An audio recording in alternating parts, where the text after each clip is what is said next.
dijelaskan oleh Al-Quran. Awas, perhatikan ya, ini tolong garis bawahi betul. Yang pokok dalam wudu itu ada 4. Satu wajah, kalimatnya menggunakan kata ghassala, faghsilu wujuhakum. Ghassala itu kalau dalam bahasa Arab adalah sesuatu yang ditumpahkan pada tempatnya, dibasuh. Jadi ambil airnya ditumpahkan di wajah. Jadi bukan ngambil air ditumpahkan baru diusap. Ya, jadi ambil airnya, tumpahkan di wajah dari batas bagian atas kening sampai dengan ke dagu dengan bagian belakang telinga. Baik, kemudian setelah itu wa aydiyakum ilal marafiq. Perhatikan, ini mohon izin saya lebarkan sedikit karena sering ada kekeliruan dalam proses ini. Wa aydiyakum ilal marafiq, kemudian tangan sampai siku. Ingat, tangan disebut tangan itu disebut yad dalam bahasa Arab, itu dari ujung jemari ini, asabi' sampai ke ujung ke sini, mendekat pada katif, dekat ke pundak. Ini tangan. Tapi dalam ibadah itu selalu diberikan batas. Batas, misal Anda bersedekap, An-Nasai nomor hadis 886, bersedekap di sini posisinya, rusghi. Jadi begitu menutup seperti ini. Atau boleh lebih sedikit, al-sa'id begini. Tapi tidak sampai ke sini. Tapi dalam wudu ilal marafiq, jamak dari mirfaq, sampai ke sini, siku. Ya. Ingat, tangan, jari sampai siku. Jadi bukan siku ke bawah. Jadi bukan kerannya dibuka, sikunya dibeginikan. Jelas ya? Tapi diambil airnya, turunkan sampai ke siku ke sini. Nanti itu ada hikmahnya, ada penjelasannya. Kemudian setelah itu, wamsahu bi ru'usikum. Berubah kalimatnya dari ghassala menjadi masaha. Berbeda. Ghassala tumpahkan langsung di tempatnya, masaha tumpahkan dulu airnya baru diusapkan. Ya, masaha itu mengusap, bukan menumpahkan. Ya, yang diusapnya disebut masih.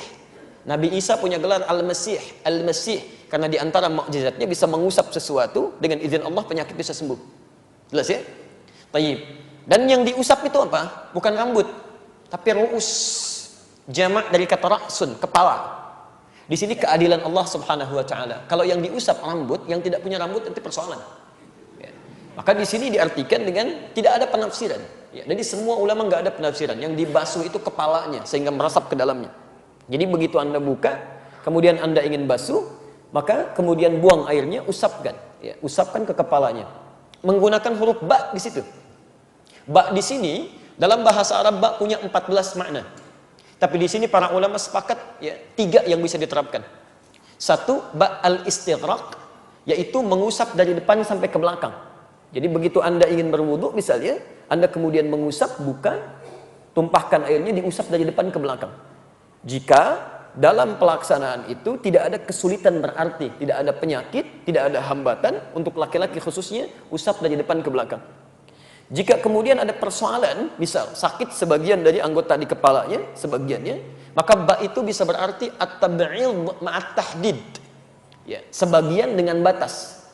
Batasnya kata para ulama itu sampai di ubun-ubun di sini. Ya, jadi Anda bisa usapkan sepanjang kena ubun-ubunnya di sini, itu sudah sah dipandang mengusap. Dan yang terakhir, bagaimana jika di ubun-ubun pun ada persoalan? Maka ba di sini berfungsi sebagai at-tab'id min duni tahdid. Ya, mengusap tanpa ada batas, sepanjang disebut bagian dari kepala. Dan kenapa hikmahnya menggunakan huruf ba? Karena Masya Allah, Allah lebih mengerti situasi kita, karena tidak setiap orang bisa mengusap secara sempurna. Ada perempuan yang mungkin menggunakan hijabnya, dalam suasana di tempat tertentu nggak bisa dibuka. Ibu boleh ambil air di sini, kemudian usapkan sebagian kepala, itu sudah sah. Antum ada persoalan luka misalnya tertentu, kemudian usap sebagiannya, itu sudah sah wudunya. Dan jangan merasa tidak sempurna, karena syariat menetapkan itu. Yang keliru, walaupun dia sehat, tapi tidak mengusap kepala, cuman rambutnya aja. Sudah sisir, sudah bagus, minyaknya banyak, luar biasa, gitu kan? Gak mau berubah tampilan rambutnya, tiba-tiba utak, gitu kan? Selesai. Nah, kemudian tiba-tiba tunaikan sholat, itu tidak tepat. Yang terakhir, ya kemudian wa arjulakum ilal ka'bain, kembali membasuh, bukan mengusap, membasuh kaki sampai dengan ke mata kakinya. Itu yang pokok yang 4. Jadi selebihnya itu sunnah. Dan sunnah itu berpahala dikerjakan, ya, berpahala. Jadi kalau Anda sempurnakan dari mulai berniatnya, kumur-kumurnya, istinsyaknya, sampai telinga, sampai ke ujungnya, pahalanya lebih banyak.